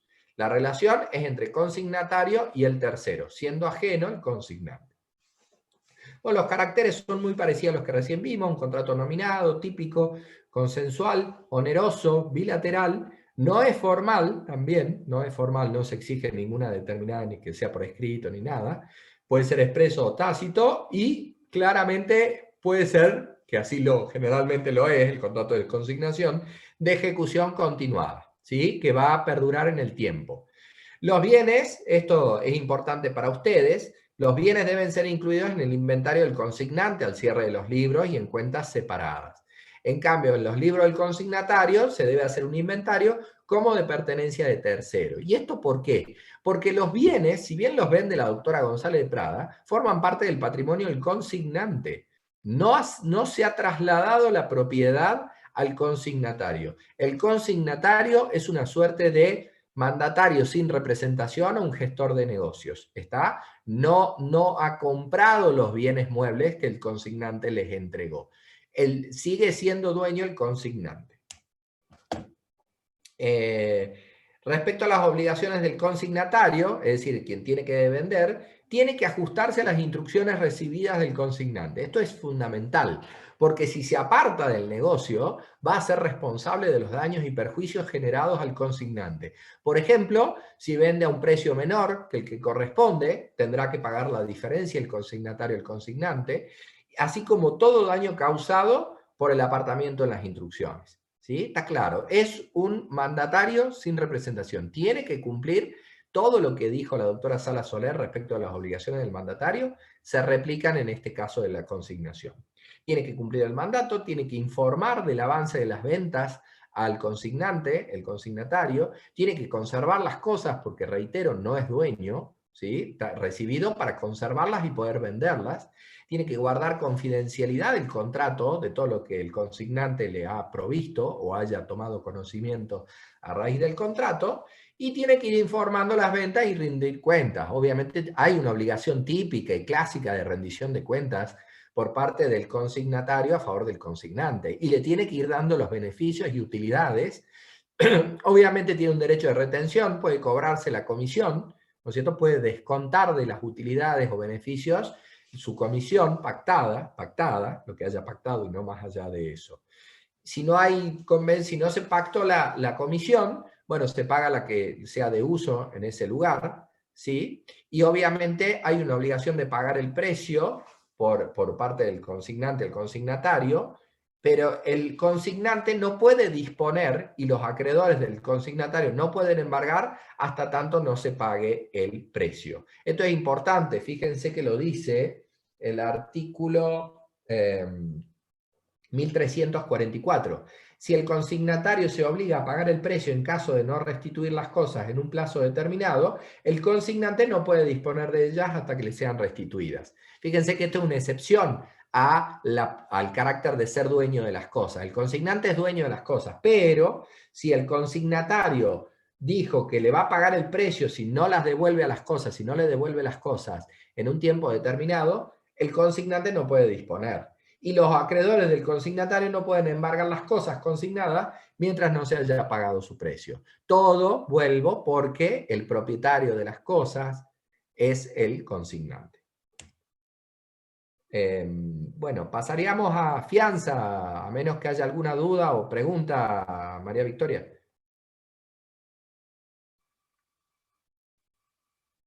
Perdón, estaba con el... no, te diría que está bien clarito el contrato. Vamos a Bueno, fianza, que es importante para los Perdón, chicos. perdón, sí, interrumpo. sí, sí, Una Pepe. preguntita. Dado el ejemplo que ha dado el doctor Mariano, la doctora González de Prada, como su señoría, ahora que es todo civil y comercial junto, ¿puede recibir bienes en consignación para venderlos? ¿Cómo, perdón? ¿Cómo me decía Tete? Si los jueces pueden recibir Claro, bienes en en consignación bienes y venderlos. Bueno, yo, a ver, ahí te doy la palabra, María Victoria, pero yo creo que si no se dedica al comercio, que creo que lo tienen prohibido los jueces dedicarse al Claro. comercio, si es una actividad esporádica, ¿sí? Que no hace a la habitualidad de su vida cotidiana, me parece que no habría problema, pero bueno, pero no sé si va mucho con la consignación. No, yo creo que no podemos ejercerlo, porque el contrato de consignación, como los de suministro, son contratos comerciales. Y nosotros los jueces tenemos como incapacidad de derecho la prohibición del ejercicio del comercio. Lo único que nosotros podemos hacer es formar parte de sociedades anónimas, eventualmente de una SRL, pero no podemos, o sea, nosotros recibir, porque la consignación es recibir mercadería para revender, o en nombre, en este caso la recibimos por otro, pero lo hacemos en nombre propio. Sí, Entonces, esos contratos, que son contratos comerciales, no los podemos, en realidad hay una incapacidad de derecho, digamos, no podríamos hacerlo, sí, sí, porque es para revender, precisamente la coincido, pero... consignación. Pero no como está previsto en el código, que estamos claros que estamos hablando de un contrato comercial, es así. Claro, es Ahora, un en el contrato ejemplo que yo comercial. daba, me parece que puede ser válido. Tengo 10 computadoras para que me venda María Victoria. Claro, no lo puedo hacer. En realidad no, yo no te puedo vender. ¿Me entendés? Porque porque es ejercicio del comercio, digamos. Vos me decís que no sea claro, pero es un acto de comercio, aunque no haya habitualidad, digamos, no es que yo me voy a Sí, dedicar, sino yo te digo, bueno, sí, Mariano, dame y te vendo las 10, pero estoy intermediando, ¿me entendés? Es un acto, no tengo habitualidad, pero el acto es de comercio. Hay ¿Me ánimo de entendés? La lucro. compra para revender, así que yo creo que, no creo, estoy segura, no lo podemos hacer. No quiere decir que alguien eventualmente lo haga, ¿no? Pero en principio, no quiere decir que nosotros los jueces no podamos comprar en el comercio, no, sí lo podemos hacer. Lo que no podemos hacer es realizar actos de comercio, ni habitualmente ni esporádicamente. Por ejemplo, ahora yo tengo una prima que se ha ido a España y me dejó un poder de representación. En el poder de representación no me podía ella encargar que yo le realice actos de comercio, porque yo Claro, tengo una incapacidad de derecho, aunque sea en nombre de ella. claro. ¿Me entienden? Es de mi capacidad, como es además constitucional y es por el ejercicio de la función, bueno, es una prohibición directamente. Perdón, desde el momento que Sí, son onerosos, esto creo que uno de los caracteres son onerosos, sí. ya están excluidos los jueces, ya es incompatible, tienen una incapacidad de derecho. No, claro, pero no por la onerosidad en sí misma, digamos, porque, a ver, yo realizo actos onerosos, digamos, nosotros realizamos, qué sé yo eventualmente puedo vender mi casa, puedo vender el auto, puedo comprar y son, digamos, son actos onerosos. Lo que no tiene que ser es un acto de comercio, que es la compra para revender. Ánimo de lucro. Y tampoco es el ánimo de lucro, es la intermediación. Acuérdense cómo antes lo definíamos al acto de comercio. La intermediación de bienes y servicios, eso es lo que no podría hacer, ni en forma esporádica, ni habitualmente. Solo si podemos formar parte de una sociedad anónima, o de una SRL, digamos que son sociedades comerciales, pero como se diferencian de los miembros que la componen, podemos formar parte, pero no podríamos ser directores de las sociedades anónimas, por ejemplo. Perfecto. Porque ahí hay ejercicio de actos de comercio.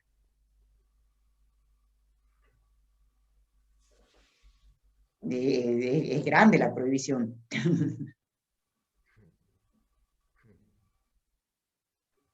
Así que bueno, Marianito, si querés seguir con el contrato de fianza, ¿ya has respirado? Sí, gracias. Gracias. ¿Ya descansado un rato? Que quede registrado docente con COVID dando clase. Sí, es una explotación. Sí, claro. No, estamos bien, estamos bien. Bueno, Bien, bueno. largamos con el contrato de fianza entonces. Están los artículos 1574 a 1598 del Código Civil y Comercial. El contrato de fianza está definido en el código. Hay contrato de fianza cuando una persona se obliga accesoriamente por otra a satisfacer una prestación para el caso de incumplimiento. Bueno, ahí obviamente hay que ponerle para el caso de incumplimiento del deudor principal, ¿sí? La fianza tiene que ser hecha por escrito. Si la deuda afianzada es de entregar cosas ciertas, de hacer o que solo puede ser cumplida personalmente por el deudor, o de no hacer, el fiador solo queda obligado a satisfacer los daños que resulten de la inejecución. A ver, básicamente este es un típico contrato que se ve mucho en nuestra sociedad, en nuestro país y en muchos, porque generalmente es un contrato accesorio de los contratos de locación. Cuando uno va a alquilar un departamento, ¿sí? Acá, Tucumán, Salta, Córdoba, Buenos Aires o donde fuera, generalmente se estila pedir un garante, ¿sí? El garante es justamente el fiador, que se obliga accesoriamente, o sea, no es el principal deudor del pago de los alquileres o de cuidar el departamento alquilado, pero se obliga accesoriamente, como dice aquí el artículo 1574, se obliga accesoriamente por otra a satisfacer una prestación para el caso del incumplimiento del deudor principal. Ahí me parece que se quedó a medias la definición del código, porque lo da por presupuesto, cuando me parece que no debiera ser así. Pero es importante que esté hecha por escrito, y en caso de que no cumple el deudor principal, entonces ahí entra en juego la responsabilidad del fiador, ¿sí? Bueno, vamos a ver cómo pueden ser estas fianzas y en qué condiciones. Y el código también dice que si el deudor se obliga a entregar una cosa cierta, o tiene una obligación de hacer o de no hacer, está presumiendo acá también el código en el 1574 que en estos casos de obligaciones son intuitu persona, o sea, donde la persona del obligado, del deudor principal, se ha tenido en cuenta, de modo tal que al acreedor no le va a interesar que el fiador le cumpla o le entregue determinada cosa, o que le haga o no le haga algo, sino que en estos casos, como bien dice el código, va a tener que pagar los daños y perjuicios por ese incumplimiento de parte del deudor. La extensión de la fianza dice que no tiene que ser más gravosa la obligación del fiador que la del deudor principal, obvio. O sea, el fiador se obliga no más allá de lo que se obligó el deudor principal, ¿sí? Y en caso de que figurara el contrato de fianza, que les reitero, tiene que ser hecho por escrito, ¿sí? Si llegara a surgir una cláusula que se obliga más allá del deudor, tiene que ser reducida a sus justos límites, o sea, en igual medida que el deudor principal. Incluso puede haber fianza de fianza, es decir, una segunda fianza de la primer fianza.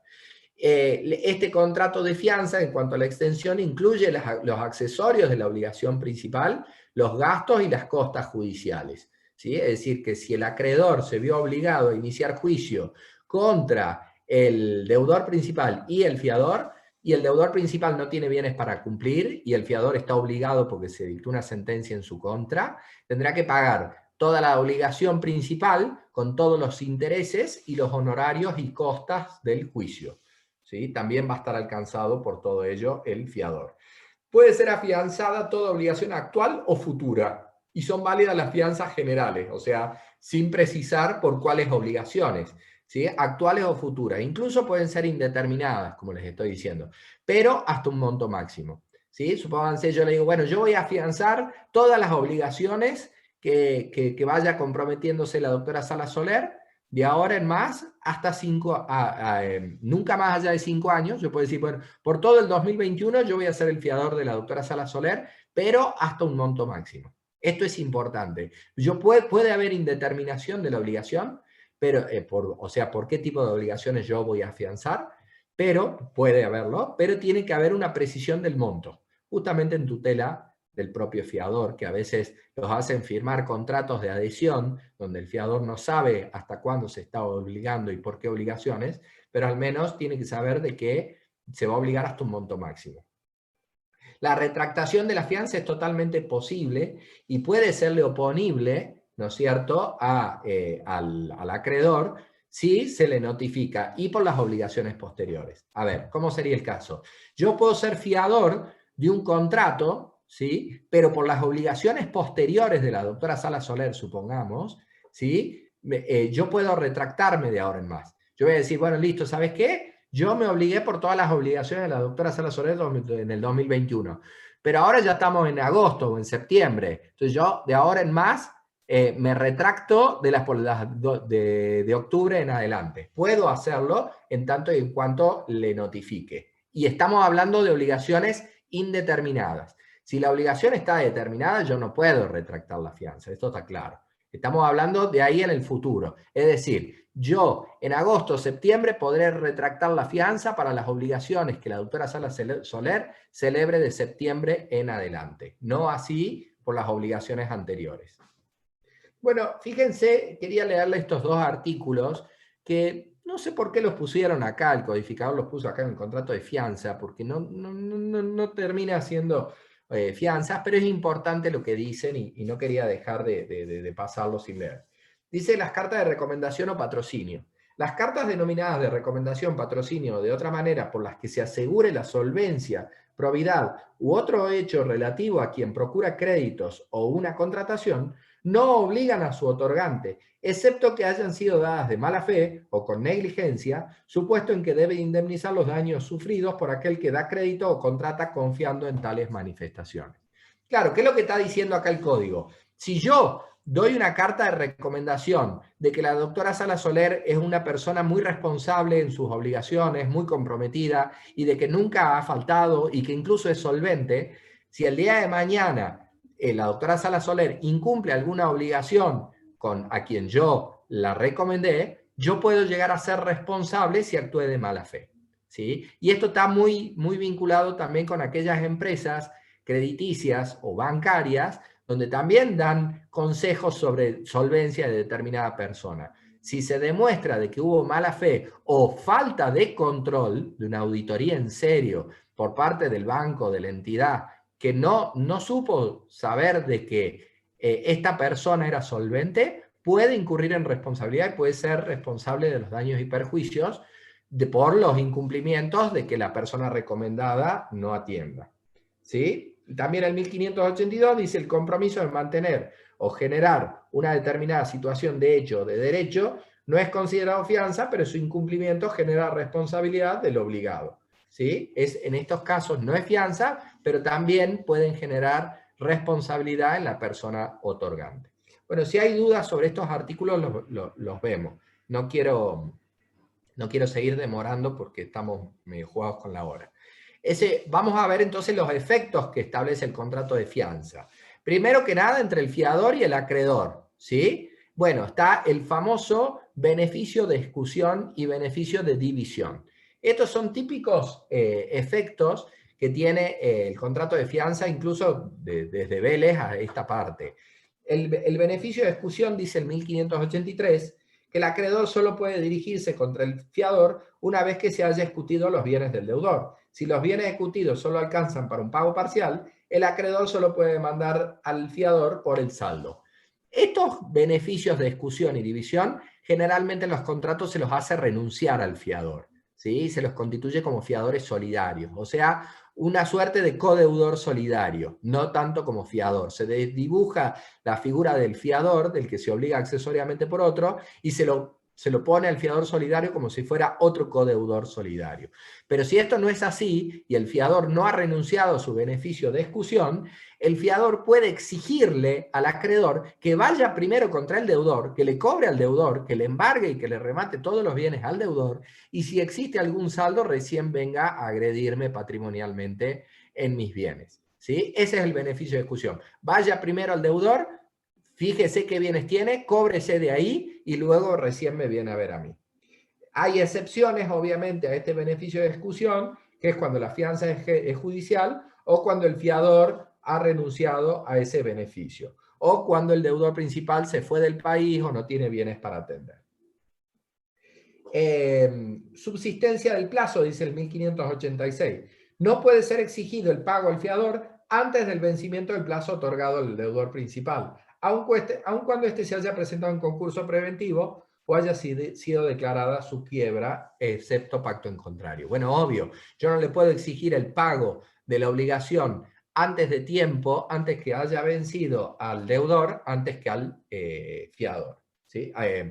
Antes al fiador que antes que el deudor, ¿sí? Sino que lo podré hacer una vez que la obligación se encuentre ya vencida. En cuanto a las defensas, el 1587 les dice que el fiador puede oponer todas las excepciones y defensas que tenga, las propias y las que correspondan al deudor principal, aun cuando éste las haya renunciado. Claro, ¿yo qué defensas podré oponer? Bueno, obviamente beneficio de exclusión, la defensa de exclusión, anda primero a cobrarle al deudor principal, o podré decirle, che, pero si ya te pagó parte el deudor principal, a mí solamente me podés cobrar el saldo, ¿sí? De excepción de pago, ¿sí? Es decir, todas las defensas que pueda articular el deudor, también las podrá esgrimir el fiador. No es oponible al fiador la sentencia relativa a la validez o exigibilidad de la deuda dictada en juicio al que no le haya sido oportunamente citado a intervenir. Bueno, esto es muy importante. Si se va, bueno, ustedes no pueden aconsejar legalmente, pero a nosotros los abogados es importante cuando vamos a iniciar algún juicio de cobro contra el deudor, de verificar si hay algún fiador. ¿Sí? Porque si emprendemos un juicio contra el deudor principal, tenemos sentencia, yo esa sentencia no se la voy a poder ejecutar al fiador si no fue demandado en el juicio, si no fue citado a juicio este fiador. Esto es clave. Acá está el otro beneficio de división, que es el 1589. Les dice, si hay más de un fiador, cada uno responde por la cuota a que se ha obligado. Si nada se estipuló, es por partes iguales. El beneficio de división es renunciable, al igual que el de exclusión. Entonces, si hay varios fiadores, ¿sí? Y me viene a agredir el acreedor, o me manda una carta de documento y me exige el pago de la totalidad, le digo, no, pará, somos 3 los fiadores, yo te voy a pagar mi tercera parte, ¿sí? Pero respecto a las otras 2 terceras partes, anda a exigíselas a los otros 2 cofiadores.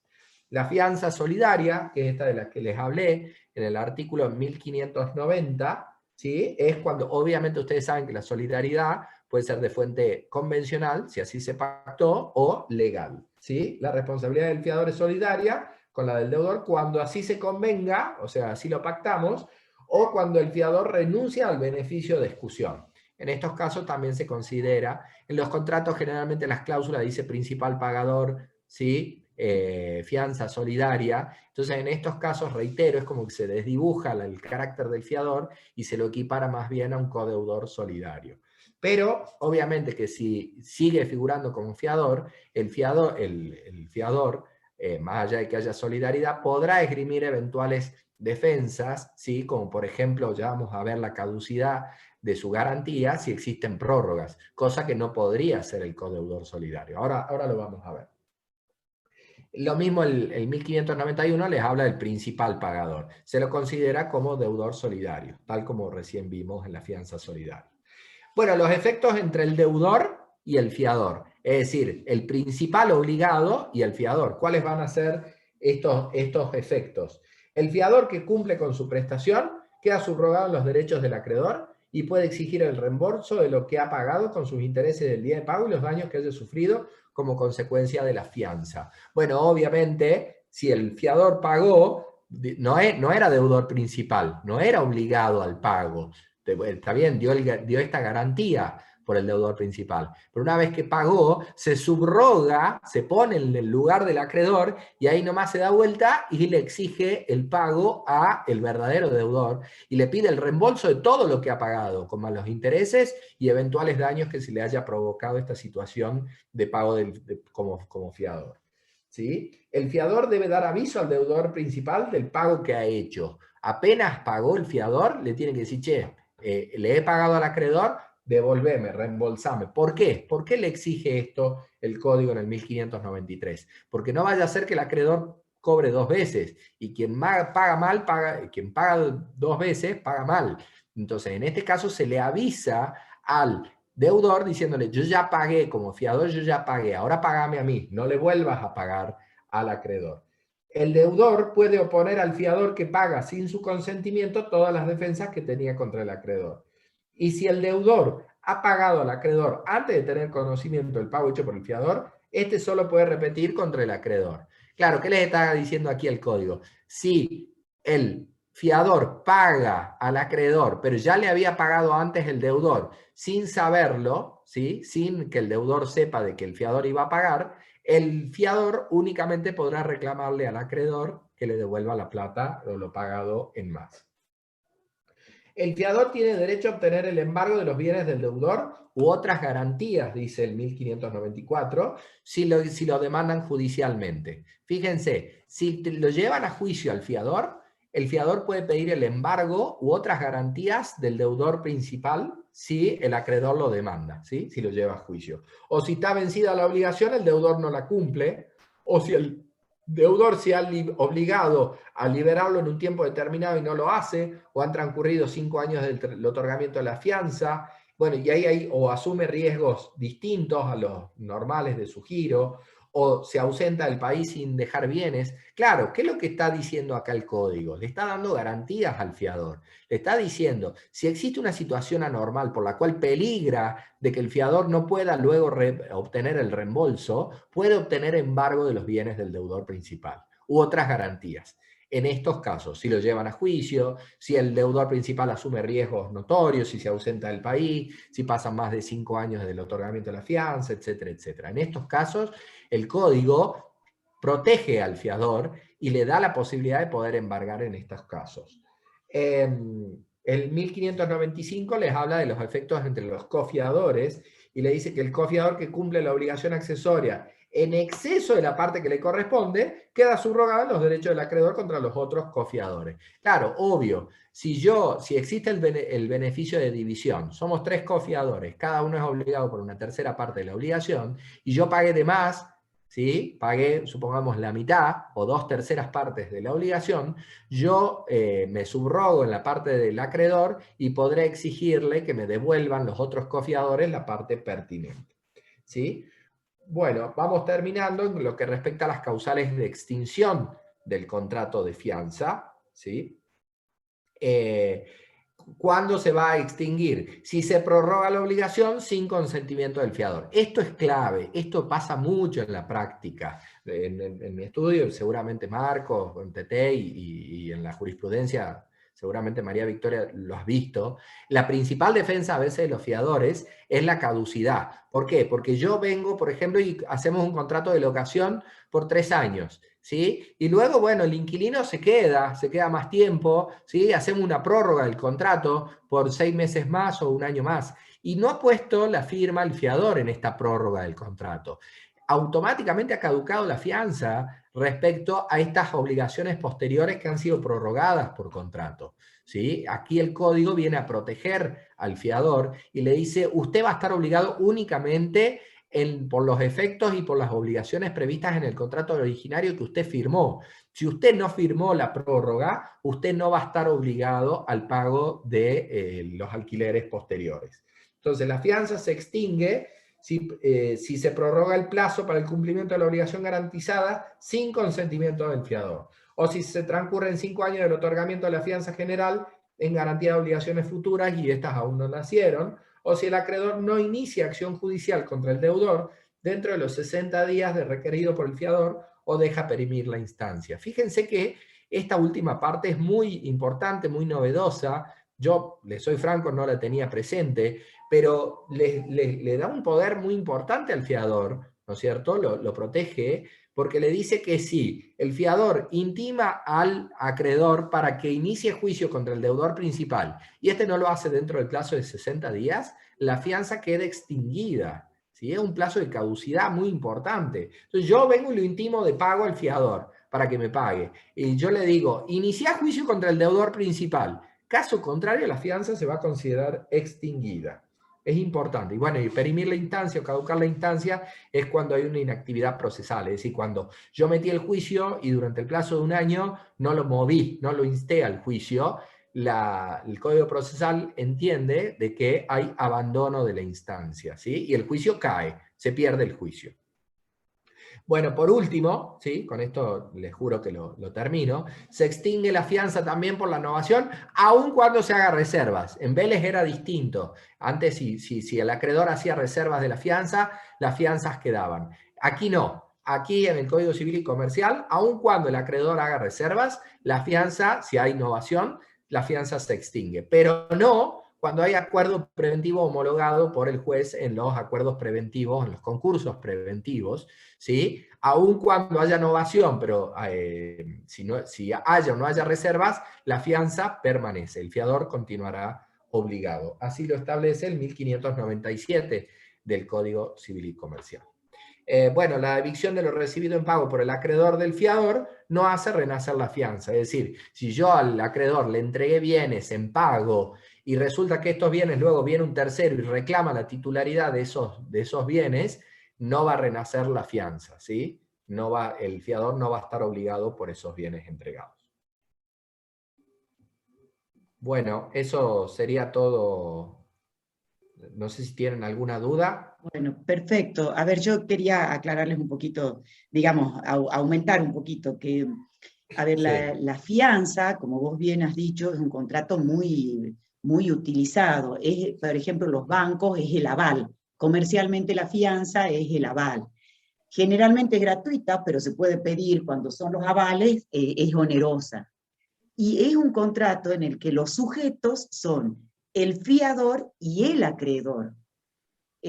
Produce efectos respecto del deudor, pero los sujetos de este contrato de fianza son entre el fiador y el acreedor.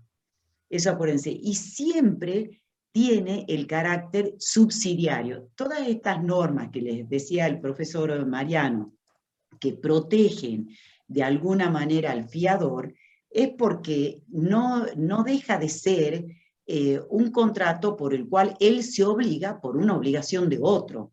O sea, digamos, él va a pagar, son estas garantías personales, se llaman estas, en donde él se obliga por la obligación de otro, o sea, se obliga por un deudor principal.